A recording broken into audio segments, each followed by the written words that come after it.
Hey guys, I'm broadcasting to you from Asheville and I've got my lovely kitty on my lap.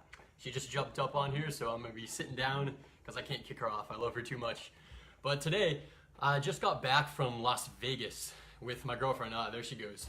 And we were there to see Tony Robbins, and I love going to Tony Robbins events. If you haven't checked it out, I highly recommend it. But it was all immersive. We went really hard, and it was about developing your business, developing your relationships, and some things came out of it that are really applicable to what I'm hearing from you guys about relationships. Now, I'm going to share with you two qualities that all of the successful relationships I've seen have. And what's really interesting is that this isn't just all successful relationships. This is all successful businesses that I've been involved with or have studied or am friends with people who have started or anything like that as well. But it's also applicable to successful athletes who I've seen. This is applicable to anything in your life that's important to you, that has meaning, that you really care about, that you really have heart involved in. And so what has more heart than your relationship, right? So if you're here on the replay even, go ahead and say hello, comment below, give it a like or a heart, and feel free to leave your questions. And when I do the next live, I'll circle around and answer some of those questions as well. So here they are. These are the two of the qualities, okay, that all successful relationships, businesses, and athletics, anything that's important to you have in common, okay? Now, I'm hearing this a lot from people recently is when they look to save their relationship, if it's not that bad, then they start to ask me, can you give me some tips or some tricks for how I can save my relationship? That's something that's pretty common. Another thing is when people are feeling like they're stuck in the past in their relationship. Both of these, I just get these a lot. People think that if they knew how to get unstuck from the past, or if they had a couple of tips and tricks, that the relationship is going to be better, and it's not. It's really not, because even if I gave you, some technique that you could read in a book, there's a million relationship books out there.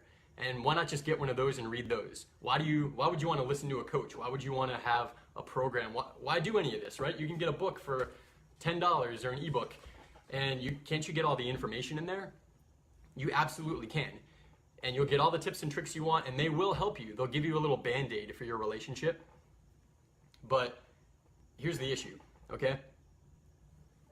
All the tips and tricks, those are the how. So I'm going to put that in the middle here. I'm very visual, right? So how you're going to solve your relationship, that's the tip and the trick. And none of that fucking matters. Here's where we need to start, okay? Number one is you need to know what exactly you want. And second is you need to know why you want it. And that's it. Boom, Facebook Live, done.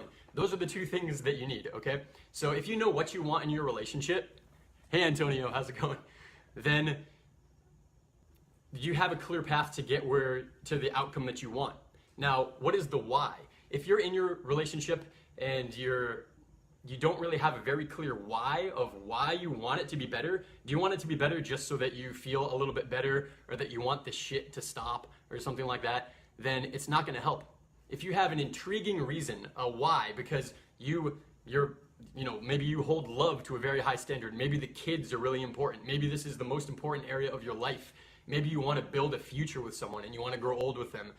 Who knows? Whatever it is for you, if you have a compelling enough why and you know exactly what it is that you want, then can you see how the motivation can be so much that the how that bridges the two will just happen naturally?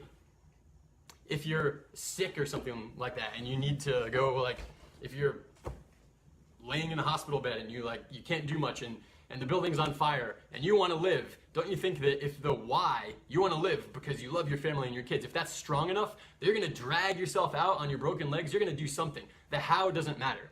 So it's the same thing with your relationship. So I'm going to share a little story with you here. So if you pop on, say hey, even if you're in the replay, say hey so I know you're here, and feel free to ask questions. I'm going to share a story about my life with you about how this applies to a relationship. So I had a monogamous relationship a few years ago that was really like deep to me. I was very much in love. She was very much in love with me. It was this perfect, ideal relationship. But it got nasty. at the end of it, we were fighting all the time. It was horrible. And I couldn't fucking figure out why. We loved each other. We were so attracted to each other. The sex was amazing. We laughed and had fun, and we shared all these similar like interests together. We slept well together. What the fuck was it? Why did it die? Well, even though we had something that we wanted, that we both valued so much, we got stuck on how that bridge. We got stuck on the steps that we need in order to make it better. And we tried all these things. We tried writing letters to each other. We tried talking about it and resolving it. We tried having all these silly rules, like we had to, if we got upset, we had to hold on to it for an hour and to try to dissolve it before we could engage it. We had all these rules and nothing worked. Now, that relationship ended and I couldn't figure out why. But I'll tell you, when it came time for my new relationship, I knew that I had to figure this out. And so what I did was I didn't let myself fall in love right off the bat. I needed some time to figure this out. And I created a rule for myself, and that was learn to love without being in love. And that's pretty crazy, right? But think about this. So many relationships, they're based on being in love, and they're not based on love. Here's what I mean by that. If you look at your relationship and you can clearly identify that there was a honeymoon phase, like you loved each other, a honeymoon phase, and it's been tapering off over months or years, and you think to the beginning about, oh, that honeymoon phase, it was so good, and I wish we could just have that again. What does that say? It says that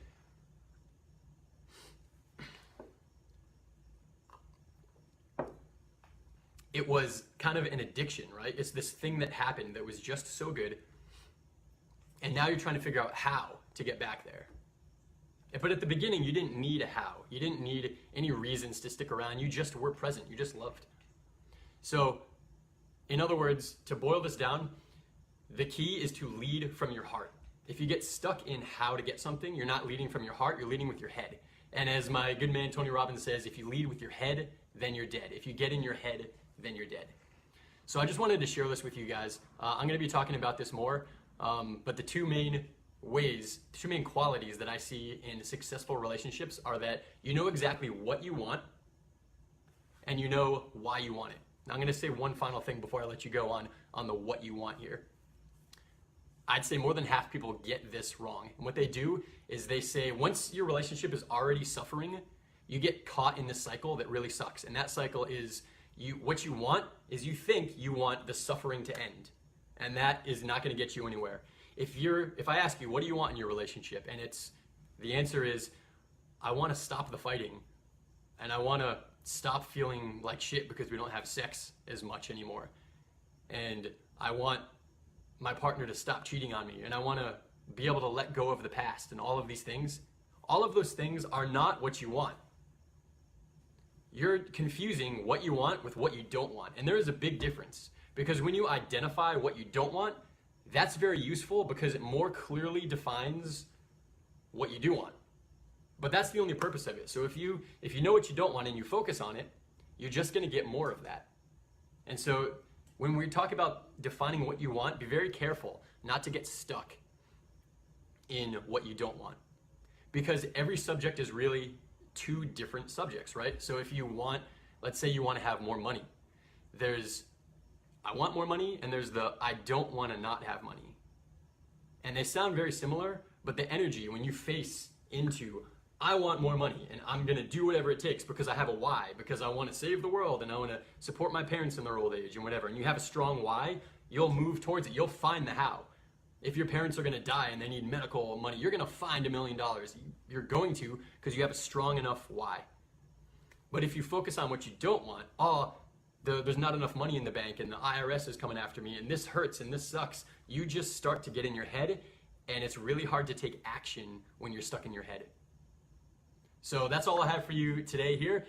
Even if you're watching the replay, I'd love to hear where you guys are watching from. So around the country, I've got a couple people over in Europe as well. Feel free to put down what town you're from. And if you have any questions, post them here. I'll come back on and I'll answer. Thanks for watching, guys. Have a great night.